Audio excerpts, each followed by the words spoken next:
Hello and welcome to episode 135 of Prose. This week, brave a monster's cave once again to find purpose. And feel the loss of purpose and self while being hunted in the streets of a grand city. Rather than toss my usual information out at the top of the show this week, I'll simply say another thank you to Miss Claire Parker for being both a guest narrator and a guest author simultaneously for this first story. And I will ask that all of you out there in the wider world continue to take care of one another and maybe consider telling someone about our journeys together. Maybe they would like to join. Thanks for listening. Let's get to the tales, shall we? This week, we have a revisitation of You Can't Fear What You Don't Know by Claire Parker and The Blood Circle. Enjoy.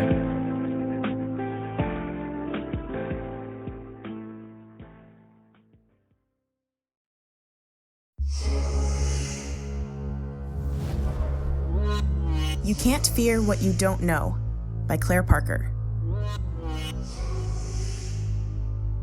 Thalia had never been trained as a warrior. She had never really touched a sword before she was chosen by the king.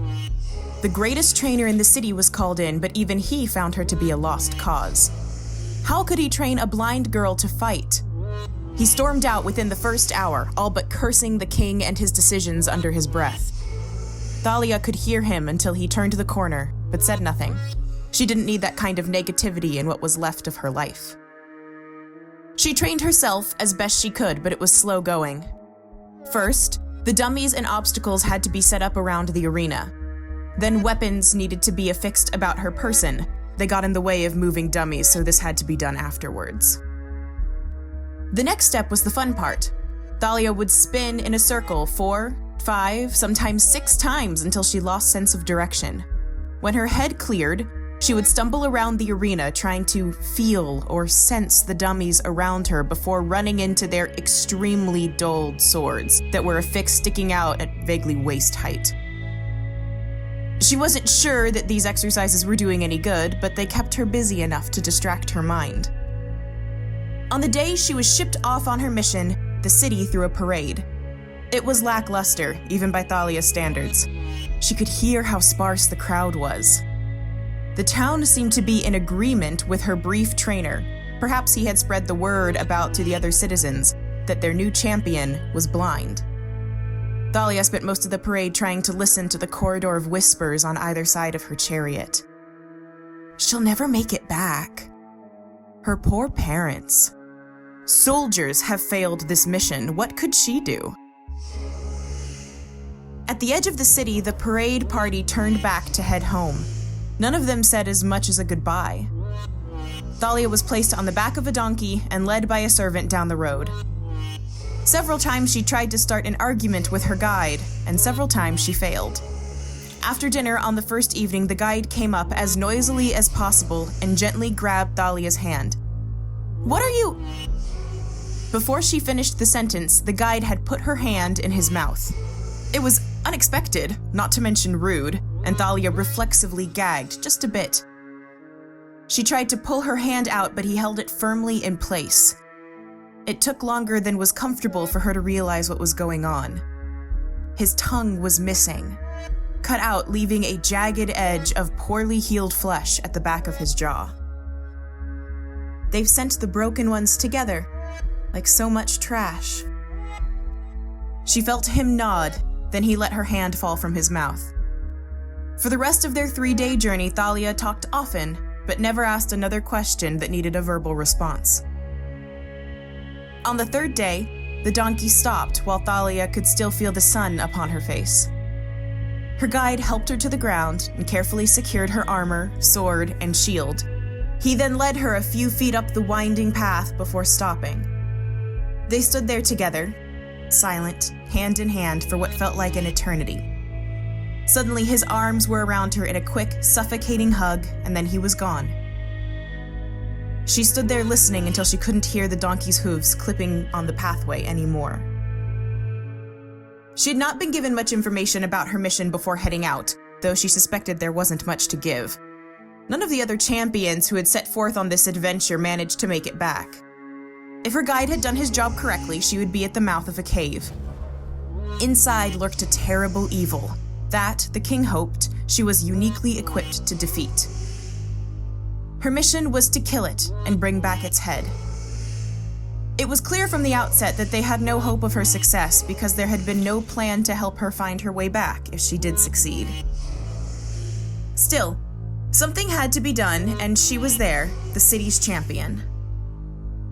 Thalia drew her sword clumsily, making what she was sure was an unnecessary amount of noise in the process. An auspicious start, to be sure. Slowly, step by step, she made her way into the cave.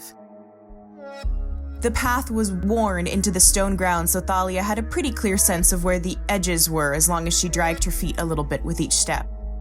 She had barely traveled 10 feet in before she ran into something large and solid. She gasped before she could catch herself. Covering her mouth, she held still and listened. Something was moving, slowly and deliberately, far away in the cave. It was unclear whether this movement was due to her or simply the creature going about its daily business. When it became clear the sounds were not approaching, Thalia let herself relax a bit. Curious, she raised her empty hand and touched the object that had so rudely blocked her way. It was stone, smooth and free of imperfections as far as her sense of touch could tell. There were ridges and grooves that she couldn't make sense of all up its surface, straight up to the top which ended about half a head above her height. Making her way around, she felt what seemed to be a branch sticking out at about chest height. It led towards the cave and came to a surprisingly sharp point. Determined to solve this mystery, Thalia began to feel her way around the top of the object on the opposite side before stopping cold.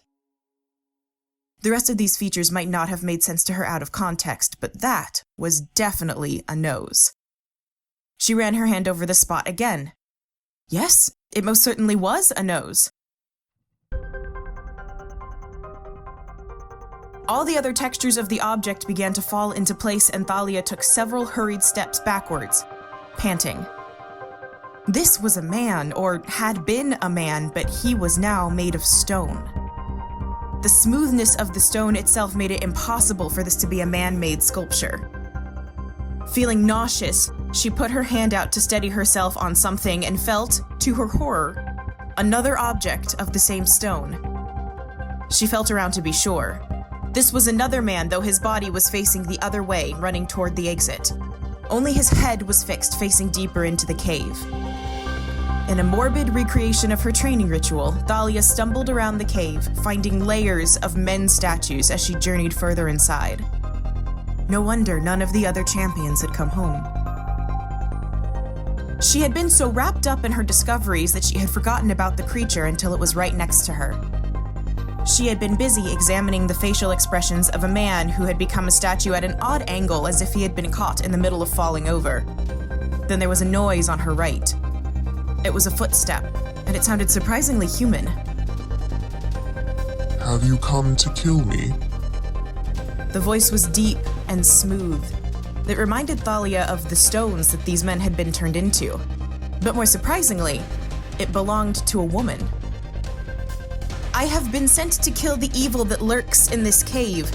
Is that you? Your king might say so. Why might he say that? Thalia was surprised at her own bravery and wit. She had not expected to be able to keep her composure together when addressing a mortal enemy. The blood rose in her cheeks, making them hot. Because I am a woman and cannot bow to him. Cannot or will not?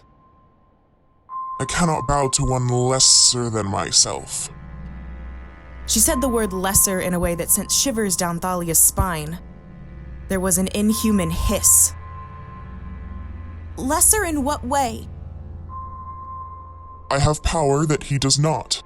It frightens him. It frightens most men. They call me a monster.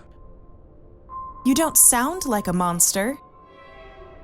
Without really thinking about it, Thalia reached out her hand and touched the monster's face. It was a woman's, with the shapes and features of a human. She slid her hands down and felt a normal human neck and pair of shoulders.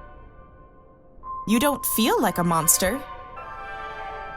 She could feel the woman waving her hands in front of Thalia's dead eyes, but ignored it. It was not the first time that rudeness had happened to her. The lack of response seemed to give the woman pause. Shall I show you, little champion? Will it kill me? It already would if it could. The woman grabbed Thalia's wrist and slowly led her shaking hand up to her hairline. Thalia gasped, but did not pull away. Instead of hair, the woman's head was covered in living, writhing snakes.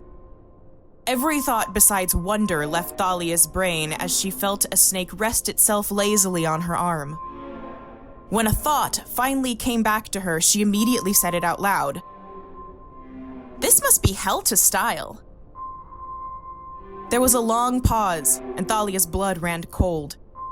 She was about to be turned into stone, she was sure of that.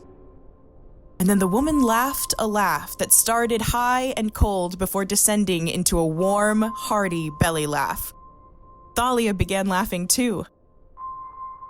It has been a long time since I met someone who wasn't afraid to look at me. I'm not afraid, but that doesn't mean I'm looking at you. I mean... It's been a long time since I could look anybody in the face. The snake woman put her hand on Thalia's cheek. You have a nice face, little champion. Thalia dropped her sword. I'm not a champion, really.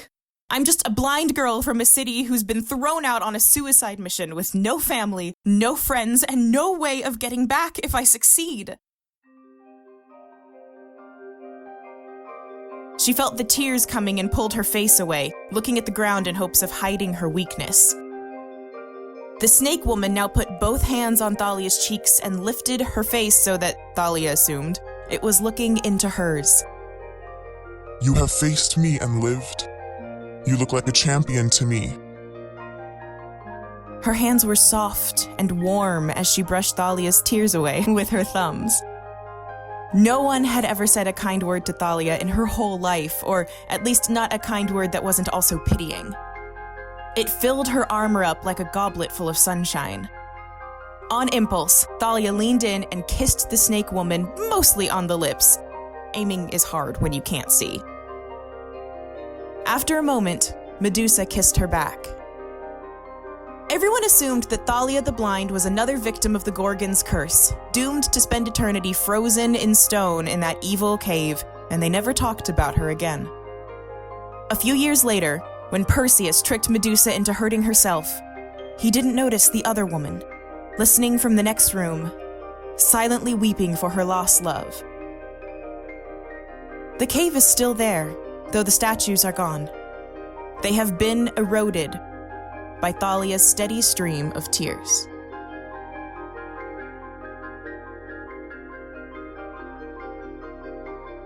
Thank you for listening to You Can't Fear What You Don't Know by Claire Parker. Claire Parker is a recent transplant to New England from the great state of Texas, where people know how to make actual tacos. She likes fairy tales, Shakespeare, and Buffy the Vampire Slayer, though none of those are as cool as her dog Pocket. If she could be as cool as her brother one day, she would be a happy woman. We really do appreciate Miss Parker's addition to this week's tales, which brings us to our next one. So let's head on over for our second story this week.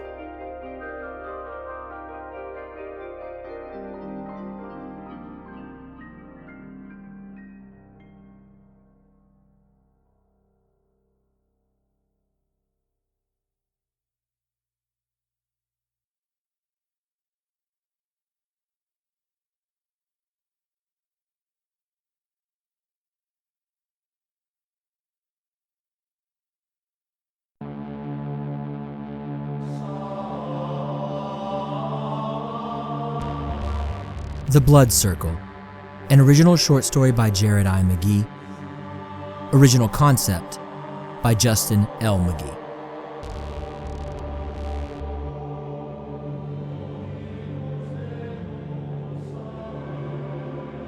Charis heaved, her lungs burning, her stomach lurching. She choked down vomit as she turned the corner between two of the stilt tenements, just off the east shore of Crinoline. She'd not had to run from someone in a long while.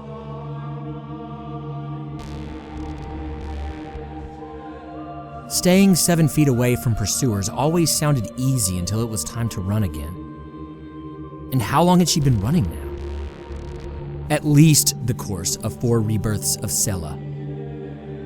But not for Hindred to make a full survey of the kingdoms.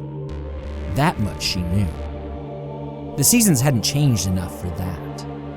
Then again, Charis had been so focused on staying free that the winds of winter could have come and gone 100 times, and she might not have noticed.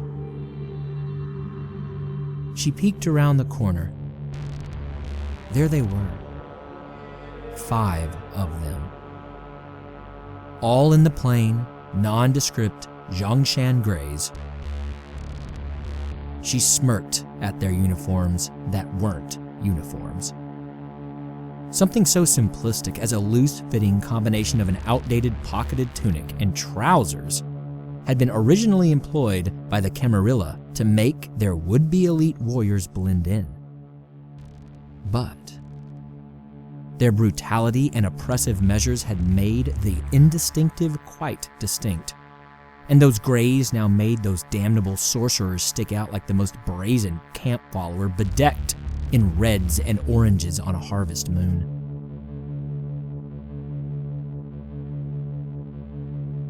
Charis eased away from the corner of the building, hugging a stilt to ensure staying hidden from view, and continued to make her way down the narrow block between the 2 shabby stilt tenements. Like all the slums, the tenement's residents were using the underplaces of their homes for storage, for doing business, for doing a great many things. So, Charis could mouse her way farther from her pursuers without being immediately seen. Yet again, the underclasses would save her.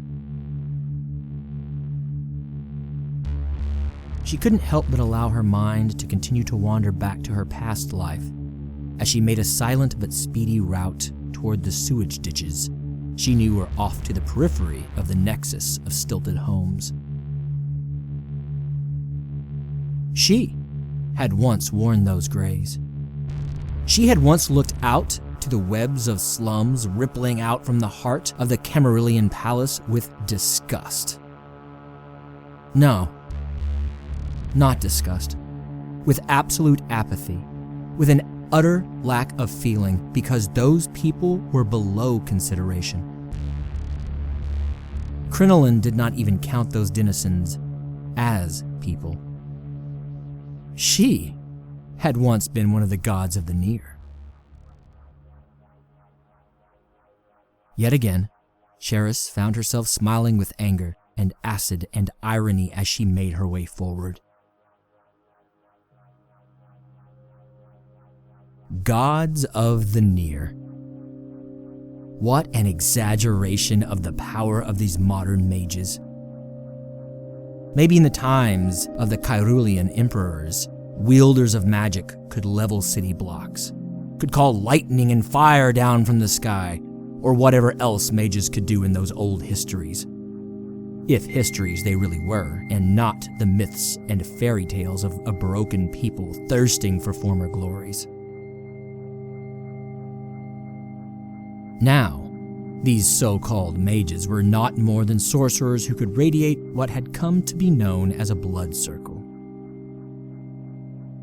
Though blood circles varied in appearance and aspect, these modern-day magic users couldn't push their powers beyond a 6-foot radius of their bodies. Hence, their new distinction of gods of the near. Those faraway sorcerers that the oppressed longed for and dreamt would come wandering out from the mists of myth, they were the gods of the far. They didn't exist.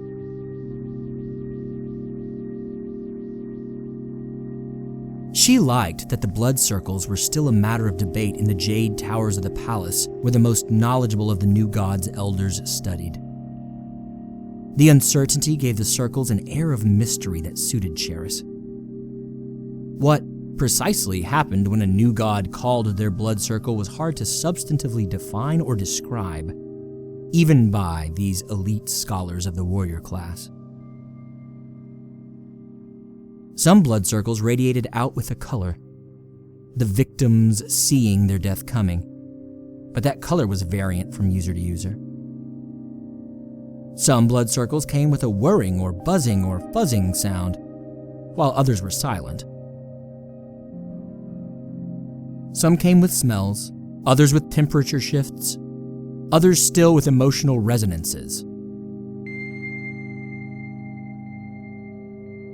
Variations went well beyond that, each user's blood circle having some unique feature unto that specific user. Save one.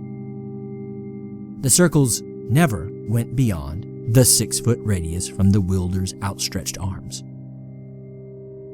Well, maybe more than one unifying quality. No one escaped a blood circle. They were eviscerated. They were imploded, exploded, crushed, shredded, turned to mist, taken apart piece by piece, disarticulated. No one escaped once they came into a circle.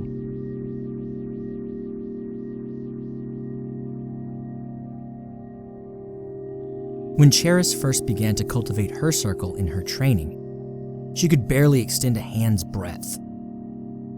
But training and studies had helped her gather her powers to the full 6 feet that was expected of a new god. Her killing power had risen then, and she could kill with the best of them.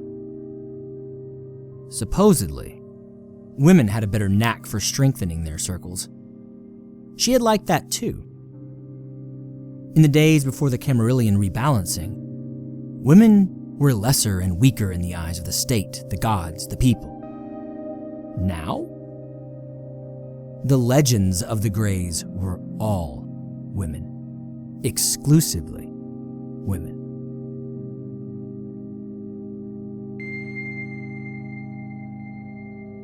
That all seemed so distant and trivial now, save that it reinvigorated her need to get away before being subjected to a battle.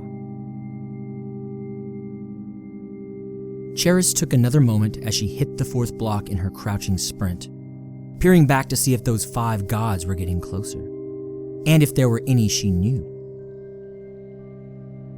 There they were. Yep.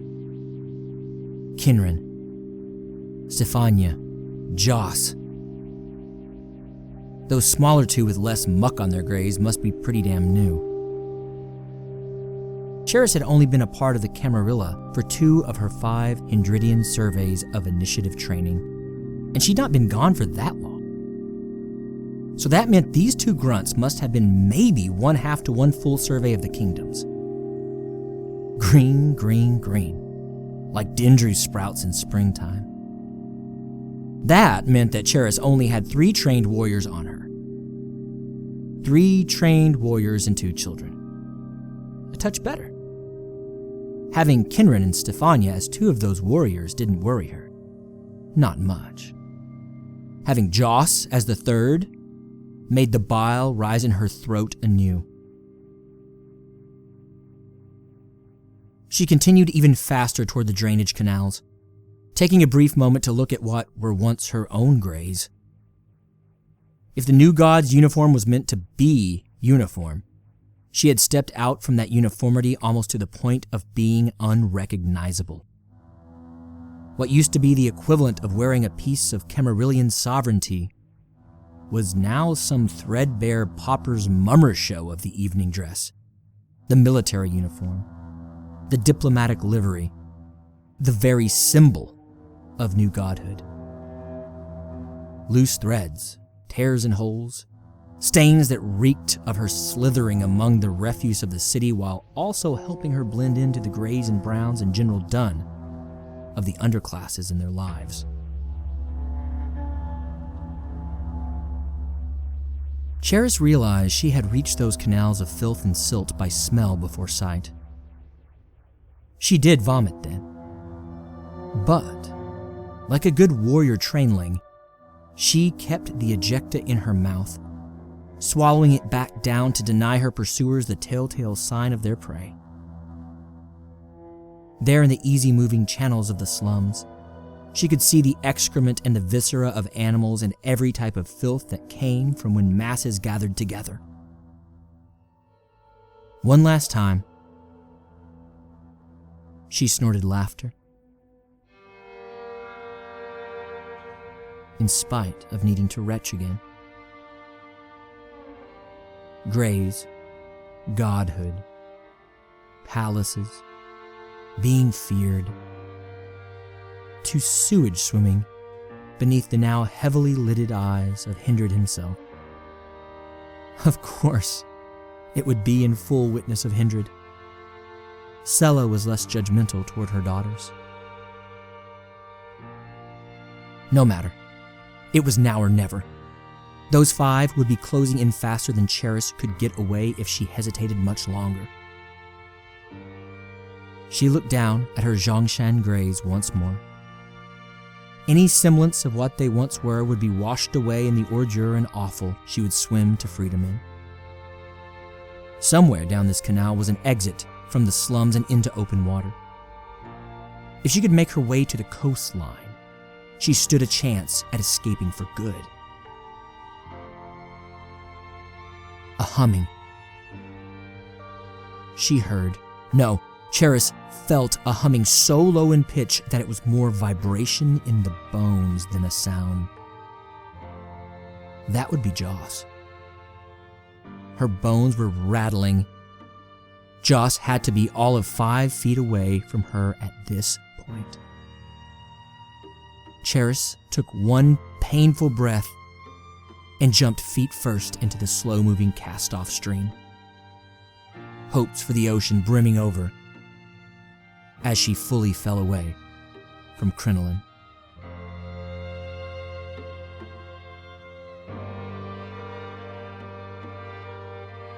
Thank you for listening to The Blood Circle, an original short story by me, Jared I. McGee. The original premise is credited to Justin L. McGee. Well, that does it this week for Prose. I hope you enjoyed this fantasy-themed episode. All sounds that you've heard come from YouTube's free audio library, freesound.org, or are my own creation. Everything used of others' work is being used under CC 01.0 Universal Public Domain Dedication licenses. I hope you'll join me in 2 weeks' time for our next episode. Until then, love those around you, tell them that you do, and embrace this life, especially right now, because it is stranger than fiction. Thanks for listening.